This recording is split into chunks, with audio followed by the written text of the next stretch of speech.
Hi guys, మీరు చూస్తున్నారు R K career point YouTube channel.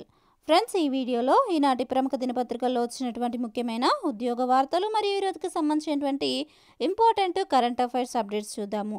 వీడియోని చివరి వరకు చూసే ప్రయత్నం చేయండి. కంటెంట్ నచ్చినట్లయితే చిన్న లైక్ చేసి మాకు సపోర్ట్ చేయండి. దాదాపు ఈ వీడియో మీకు అందించడానికి 2 నుంచి 3 గంటల సమయం అయితే పడుతుంది. దాదాపు 10 న్యూస్ పేపర్ల వరకు చదివి ఇన్ఫర్మేషన్ అంతా గ్యాదర్ చేసి అందించడం జరుగుతుంది. కాబట్టి చిన్న లైక్ చేసి మాకు సపోర్ట్ చేయండి.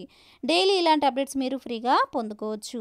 అండ్ అలాగే ఎవరైతే వీడియోని చూస్తున్నారో మీరు కరెంట్ అఫైర్ టెస్ట్లు, జనరల్ స్టడీస్కి సంబంధించిన టెస్ట్లు కనుక ప్రాక్టీస్ చేయాలన్నట్లయితే డిస్క్రిప్షన్లో లింక్స్ ఉంటాయి. క్లిక్ చేసి మీరు డైలీ ఫ్రీగా టెస్ట్లు అయితే ప్రాక్టీస్ చేయవచ్చు. అలాగే డైలీ జాబ్ అప్డేట్స్ కూడా మన యొక్క వెబ్సైట్ నుంచి పొందుకోవచ్చు. వెబ్సైట్ లింక్ డిస్క్రిప్షన్లో ఉంటుంది. డైలీ ఫాలో అవ్వండి. ఇక లేట్ చేయకుండా ముందుగా ఈ రోజుకి సంబంధించినటువంటి జాబ్ న్యూస్లు అయితే చూద్దాము. ముందుగా గ్రూప్ 1కి సంబంధించినటువంటి అప్డేట్స్ ఉన్నాయి. గ్రూప్ 1లో రిజర్వేషన్లపై వివరణ ఇవ్వండి. జీవో 29పై టీజీపీఎస్సీకి హైకోర్టు నోటీసులు. తదుపరి విచారణ సెప్టెంబర్ 27కు వాయిదా. గ్రూప్ 1 ఉద్యోగాల భర్తీలో రిజర్వేషన్ల అమలు తీరుపై వివరణ ఇవ్వాలని తెలంగాణ రాష్ట్ర పబ్లిక్ సర్వీస్ కమిషను టీజీపీఎస్సీని హైకోర్టు ఆదేశించింది. తదుపరి విచారణలోగా కౌంటరు దాఖలు చేయాలంటూ విచారణను సెప్టెంబర్ 27కు వాయిదా వేసింది. గ్రూప్ 1 ఉద్యోగాల భర్తీలో భాగంగా నిర్వహించేటువంటి మెయిన్స్ పరీక్షలకు అర్హుల ఎంపిక విషయంలో మార్పులు చేయాలని టీజీపీఎస్సీ కార్యదర్శి నుంచి గత ఫిబ్రవరి 2, 6 తేదీల్లో ప్రభుత్వానికి ప్రతిపాదనలు వెళ్లాయి. గతంలో జీవో 55లోని పేరా బిలో సవరణలు చేయాలని కోరుతూ ఆ ప్రతిపాదనలు పంపగా వీటికి ప్రభుత్వము అనుమతిచ్చింది. ఈ మేరకు సిఎస్ శాంతికుమారి జీవో 29ను ఫిబ్రవరి 8న జారీ చేశారు. ఈ జీవో చట్టవిరుద్ధమని సుప్రీంకోర్టు తీర్పు ఉల్లంఘన క్రిందకే వస్తుందంటూ సికింద్రాబాద్కు చెందినటువంటి హనుమాన్తో పాటు మరో 3 హైకోర్టులో పిటిషన్ దాఖలు చేశారు. రూల్ ఆఫ్ రిజర్వేషన్ కేటగిరీల వారీగా 1:50 నిష్పత్తిని అమలు చేసేలా సర్కార్కు ఆదేశాలు జారీ చేయాలని కోరారు. ఈ పిటిషన్పై న్యాయమూర్తి జస్టిస్ కాజా శరత్ గురువారం విచారణ చేపట్టారు. పిటిషనర్ల తరపు సీనియర్ న్యాయవాది గిరిధర్ రావు వాదనలు వినిపించారు. జీవో 29 చట్టవిరుద్ధము. గ్రూప్ 1 మెయిన్స్కి ఎంపిక జాబితా 1:50 నిష్పత్తిలో రూల్ ఆఫ్ రిజర్వేషన్కు సరిపోయేలా ఉండాలి. జీవో 55 అదే చెబుతోంది.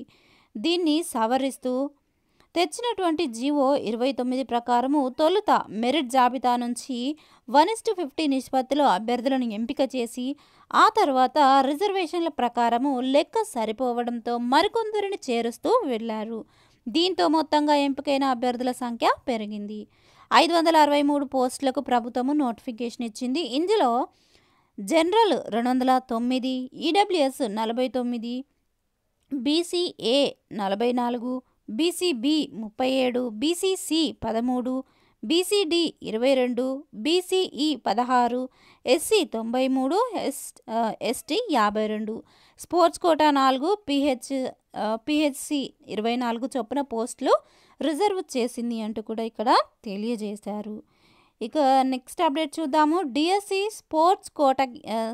స్పోర్ట్స్ కేటగిరీపై స్పష్టత ఇవ్వాలి. డిఎస్సి స్పోర్ట్స్ కేటగిరీ ధ్రువపత్రాలపై విద్యాశాఖ స్పష్టత ఇవ్వాలని తెలంగాణ రాష్ట్ర డిఎడ్, బిఎడ్ అభ్యర్థుల సంఘ రాష్ట్ర అధ్యక్షులు రావుల రామ్మోహన్ రెడ్డి డిమాండ్ చేశారు. అభ్యర్థులు ఆందోళనలో ఉన్నారని గురువారం ఒక ప్రకటనలో తెలిపారు. ఫామ్ 1, ఫామ్ 2 ధ్రువపత్రాలను అప్లోడ్ చేయాలని విద్యాశాఖ వెల్లడించిందని పేర్కొన్నారు. కానీ ఫామ్ 3, ఫామ్ 4 కేటగిరీ క్రీడల గురించి విద్యాశాఖ ప్రకటించలేదని తెలిపారు. రాష్ట్రంలో వేలాది మంది అభ్యర్థులు రాష్ట్ర జోనల్ క్రీడల్లో పాల్గొని మెరిట్ ధ్రువపత్రాలను కలిగి ఉన్నారని వివరించారు. ఇక రాష్ట్ర క్రీడల్లో పాల్గొన్న వారి ధ్రువపత్రాలను కూడా రిజర్వేషన్ ఉంటుందని పేర్కొన్నారు. దాని ప్రకారము ఫామ్ 3 ఉన్నవారికి అవకాశం కల్పించాలని కోరారు. క్రీడా పోస్టులో బ్యాక్లాగ్ లేకుండా చూడాలని కూడా ఇక్కడ సూచించడం అయితే చూడవచ్చు.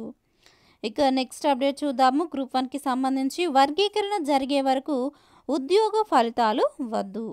సుప్రీంకోర్టు తీర్పుకు అనుగుణంగా రాష్ట్ర ప్రభుత్వము ఎస్సీ ఎస్టీ వర్గీకరణ ప్రక్రియను వేగంగా అమలు చేయాలని ఎంఆర్పిఎస్ వ్యవస్థాపక అధ్యక్షుడు మందకృష్ణ మాదిగ కోరారు. వర్గీకరణ ప్రక్రియ అమల్లోకి వచ్చే వరకు ఉద్యోగ నియామకాలకు సంబంధించిన పరీక్షల తుది ఫలితాలు వెల్లడించవద్దని విజ్ఞప్తి చేశారు. అసెంబ్లీ సాక్షిగా వర్గీకరణను దేశంలో మొట్టమొదటగా తెలంగాణ ప్రభుత్వమే అమలు చేస్తుందని సీఎం రేవంత్ రెడ్డి స్పష్టం చేశారని, ఆ మాటను ఆయన నిలబెట్టుకోవాలని కూడా ఇక్కడ డిమాండ్ చేశారు. నెక్స్ట్ అప్డేట్ చూద్దాము. 547 మంది ఎస్ఐ అభ్యర్థుల శిక్షణ పూర్తి. బీఆర్ఎస్ హయాంలోనే నియామకాలు. సెప్టెంబర్లో పాసింగ్ అవుట్ పరేడ్.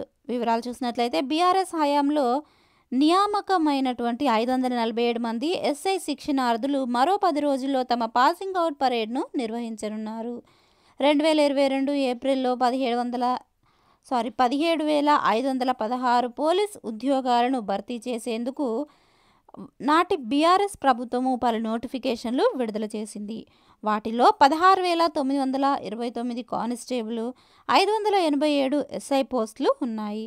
ఎస్ఐ పోస్టులకు విజయవంతంగా పలు దశల్లో preliminary test, physical events, mains పరీక్షలు నిర్వహించి గతేడాది ఆగస్టులోనే తుది ఫలితాలు వెల్లడించి వెంటనే సెప్టెంబర్లో శిక్షణకు ఆహ్వానించారు.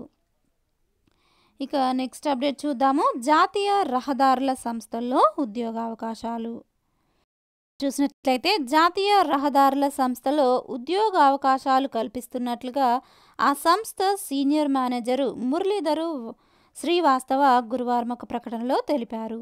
వివిధ కేటగిరీల్లో 60 పోస్టులు ఖాళీగా ఉన్నాయని వెల్లడించారు. General manager, deputy general manager, manager పోస్టులు ఖాళీగా ఉండగా వీటిని బీటెక్, సివిల్ పూర్తి చేసిన అభ్యర్థులతో భర్తీ చేయనున్నట్లుగా పేర్కొన్నారు. ఎన్హెచ్ఏఐ నిబంధనల మేరకు దరఖాస్తు చేసుకునే అభ్యర్థులు 56 ఏళ్లకు మించకూడదని సూచించారు.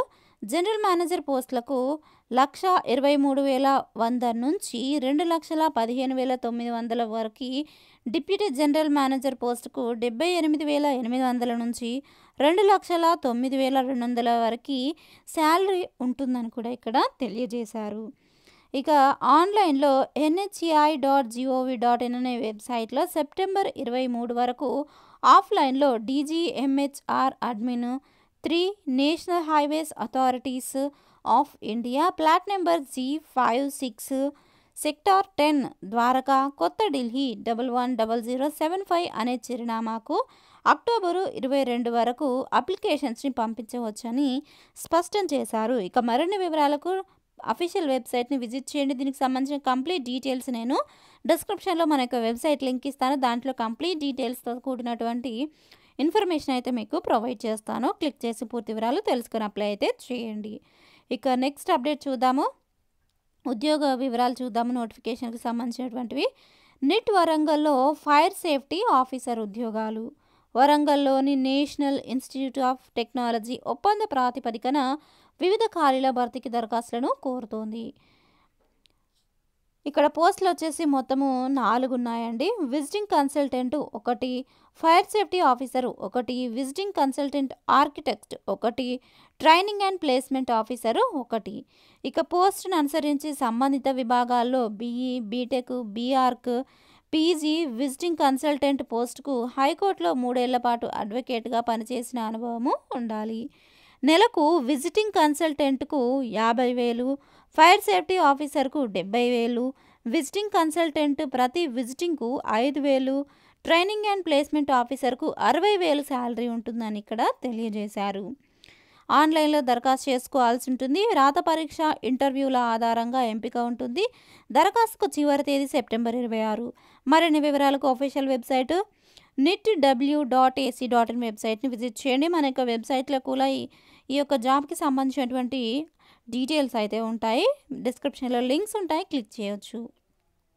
నెక్స్ట్ నోటిఫికేషన్ వివరాలు చూద్దాము. ఇంజనీర్ పోస్టులు. ప్రాజెక్ట్ అండ్ డెవలప్మెంట్ ఇండియా లిమిటెడ్లో కాంట్రాక్టు ప్రాతిపదికన ఈ క్రింది పోస్టుల భర్తీకి ప్రకటన విడుదలైంది. మొత్తం 57 ఖాళీలు ఉన్నాయి. డిప్లొమా ఇంజనీరు, డిగ్రీ ఇంజనీర్ ఉద్యోగాలకు సంబంధించినటువంటి నోటిఫికేషన్ ఇది. ఫైర్, సివిల్, ఎలక్ట్రికల్ విభాగాల్లో అలాగే మెకానికల్ విభాగాల్లో ఈ పోస్టులను భర్తీ చేస్తారు. పూర్తి వివరాలకు డిస్క్రిప్షన్లో లింక్ ఉంటుంది. క్లిక్ చేసి మరిన్ని వివరాలు మీరు తెలుసుకోవచ్చు. ఇక నెక్స్ట్ ఈ రోజుకి సంబంధించినటువంటి ముఖ్యమైన కరెంట్ అఫైర్స్ అప్డేట్స్ అయితే చూద్దాము. ముందుగా గ్లోబల్ వాటర్ సెక్యూరిటీ రిపోర్ట్. ఇటీవల గ్లోబల్ వాటర్ సెక్యూరిటీ రిపోర్టును యునైటెడ్ నేషన్స్ ఆర్గనైజేషన్ యూనివర్సిటీ విడుదల చేసింది. ఈ రిపోర్టు ప్రకారం ప్రపంచంలో 2020 నాటికి భారత్, చైనా సహా 113 దేశాల్లోని 560 కోట్ల మందిని నీటి కష్టాలు చుట్టుముట్టనున్నాయి.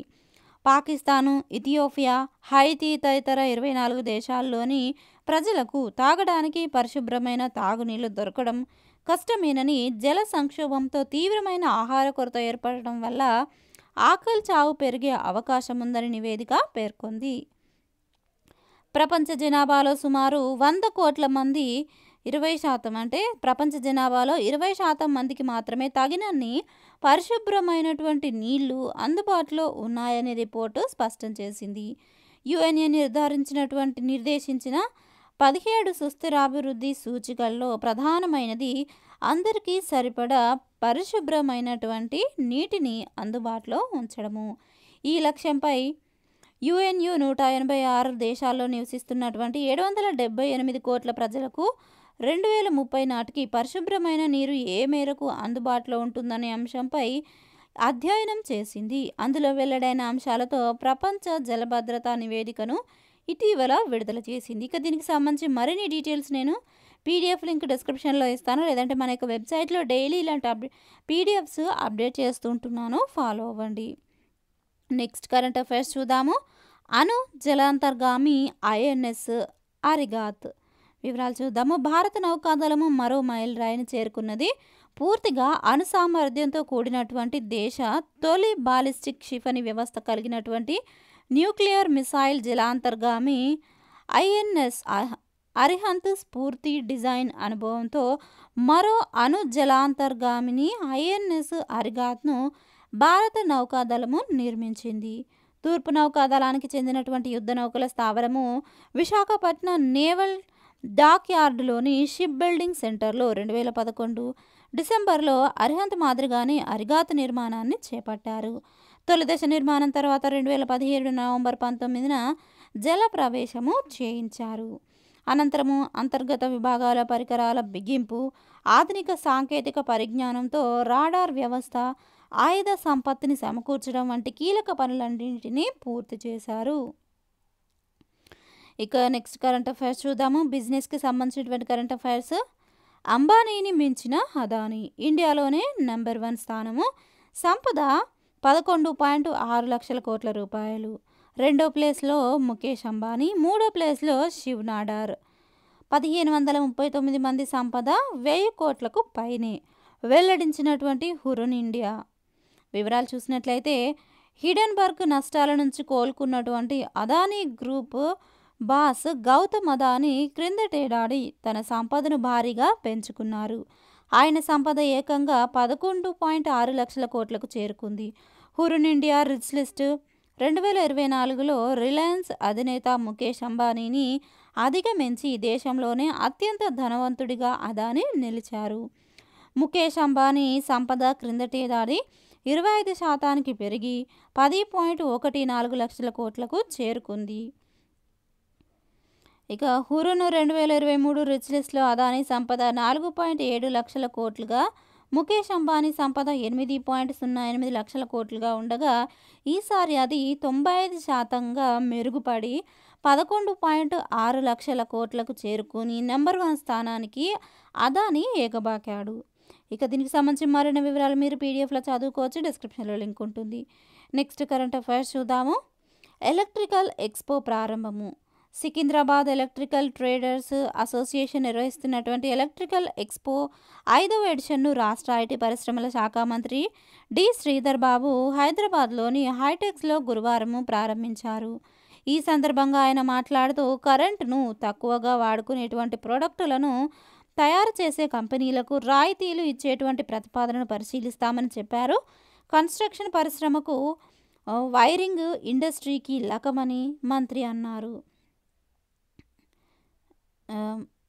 ఇండస్ట్రీ కీలకమని మంత్రి అన్నారు. ఈ సందర్భంగా ఆయన స్టార్టర్లను సందర్శించారు. ఈ 3 రోజుల పాటు జరిగేటువంటి ఎక్స్పోలో అత్యాధునిక ఎలక్ట్రికల్ టెక్నాలజీలను అలాగే ఎలక్ట్రికల్ ఉత్పత్తులను ప్రదర్శిస్తారు. పర్యావరణానికి అనుకూలమైనటువంటి తక్కువ కరెంటును వాడుకొని ప్రొడక్టులను ఈ సందర్భంగా లాంచ్ చేస్తామని నిర్వాహకులు తెలిపారు. పారిశ్రామిక వినియోగదారుల కోసం 200కు పైగా స్టాల్స్లో ప్రోడక్టులను పరిశీలిస్తారు. ఇక నెక్స్ట్ ఈరోజుకి సంబంధించినటువంటి న్యూస్ పేపర్స్లో నమస్తే తెలంగాణలోని నిపుణలో జనరల్ స్టడీస్కి సంబంధించినటువంటి ఇంపార్టెంట్ థియరీ ఆర్టికల్ని బిట్ బ్యాంక్ రూపంలో అంటే మనకి బిట్స్ వైజ్ రూపంలో ప్రొవైడ్ చేశారు. దీనికి సంబంధించినటువంటి పీడిఎఫ్ లింక్ నేను డిస్క్రిప్షన్లో ఇస్తాను, డౌన్లోడ్ చేసుకుని. నెక్స్ట్ టెట్ డిఎస్సి ఉద్యోగాలకు సంబంధించి పర్స్పెక్టివ్ ఇన్ ఎడ్యుకేషన్ సబ్జెక్ట్లోని ఇంపార్టెంట్ బిట్ బ్యాంక్ అయితే ప్రొవైడ్ చేశారు. ఇంట్రెస్ట్ క్యాండిడేట్స్ ఒకసారి డౌన్లోడ్ చేసుకొని ప్రాక్టీస్ చేసే ప్రయత్నం చేయండి. సో ఫ్రెండ్స్, చూసారు కదా, ఇది ఈ రోజుకి సంబంధించినటువంటి ముఖ్యమైన ఉద్యోగ వార్తలు మరియు కరెంట్ అఫైర్స్ అప్డేట్స్. ఈ వివరాలు మీకు నచ్చినట్లయితే తప్పకుండా వీడియోని ఒక చిన్న లైక్ చేసి మాకు సపోర్ట్ చేయండి. డైలీ ఇలాంటి అప్డేట్స్ మీరు పొందుకోవచ్చు. అండ్ అలాగే మీ యొక్క ఒపీనియన్ని కామెంట్ సెక్షన్లో తెలియజేయండి. ఇంకా ఏదైనా డౌట్స్ ఉన్నట్లయితే కూడా కామెంట్ చేయండి. Thank you friends, thanks for watching this video. Have a nice day. Bye bye.